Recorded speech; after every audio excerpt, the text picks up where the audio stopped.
Benim ismim Nurmehmet Sıracı Ahmet. Ben hazır Şivsiyada yaşavatımın. Dadam ve ruh tuqqalarım doğruluk kuvalık vermekçi. Dadam 95 yaş kirgilik. Hazır dadamның hayat yaki ölüp ketkenliginden haberim yok. Çünkü alaka özlüp ketkili 2017 yıldan beri ailem bilen alaka özlüp ketirlik.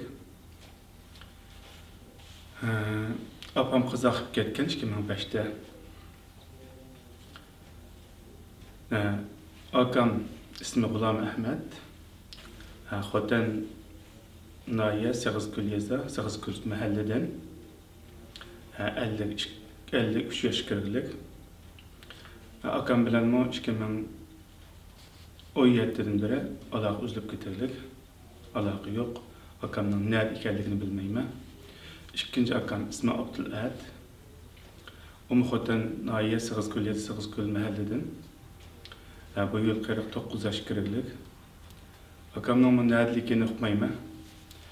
Akam bilen 2017 yıldan tartib alaka özlüp ketirlik. Sanglim ismi Meryem Nisa'gan. Bu sanglim o Sağızgül, yani Xotan Naya, Sağızgül yeza, Sağızgül mahalleden. Bu sanglim bilen o yani 2017 yıldan tartib ta hazır kadar hiç qana alaka qılamavetimen. Bularning nerede ekanligini, hayatmı, yoki tirikmi, yoki turmudimi, yoki sirtmi buni bilmayman. Shu 2020 yılı, yani dünya taraqqiy qilib bir yerga borgan zamanda bularning aloqalashilmaslik bu bir cho'ng bir zulm. Xitoy kommunist mustamlikçilerinki Uyg'urlarga elib berayotgan irqiy qirg'inchiligini xalqaro jamiyatning tezdan to'xtatishga harakat etishini umid qilaman.